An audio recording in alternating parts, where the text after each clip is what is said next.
7వ నెలంట. నీకే వచ్చినంత సంబరపడిపోతున్నావేటో. చూడులే, నువ్వెంత కడుపేసుకుని డాన్సింగ్ చేస్తే జనం చూడటానికి నువ్వేమన్నా తెలుగు సినిమాలో హీరో అనుకుంటున్నావా? అవే అండి. మరి కొంతమందికి ఏమో బాంబులు దాచుకోవడం పెంచండి, మరి నాకండి స్టేటస్ పెంచండి. నా కూతురు జీవితం నాశనం చేయకు అని నా చేతులు పట్టుకుని భంగపడతాంది. నిలబెట్టి అడిగే తల్లికి నిద్దట్లోనే ఏడ్ చేసినానమ్మా. చిన్న మాట ఒకటి చెప్పేదానికే ఫోన్ వచ్చినా ఇంట్లోంచి బయటికి గెంటేశానంటే ఆ రోజు మళ్ళీ ఎవరు లోపలికి తీసుకుని వచ్చింది?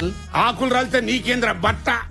ఏం తెలుసురా, ఏం చేస్తా, ఏం మారుస్తావేమో గాని మన ఫ్యామిలీ పరువు మాత్రం తీమాక. ఏదో అడిగావు కదా అని సీఎం చేశా. కొమ్ములు రాని బాక. మరి నాకైతే శారమనారుకున్నంత హిస్టరీ ఉన్నది. నాకు డేట్ ఆఫ్ బర్త్ లేదు. ఒక ముష్టోనికి కుప్పతొట్లో దొరికినానంట. గప్పడి సంధి ముష్టోళ్లతో ముష్టెత్తిన, కుష్టోళ్లతో దుప్పట్ల పండిన, కుక్కలు కూడా అండ్ల బండవయ్యా. నేను 7 ఏళ్లకే పిక్ పాకెటింగ్, బిలాకులు టిక్కెడమ్ముడు సురువు చేసిన. దొరికితే దెబ్బలు,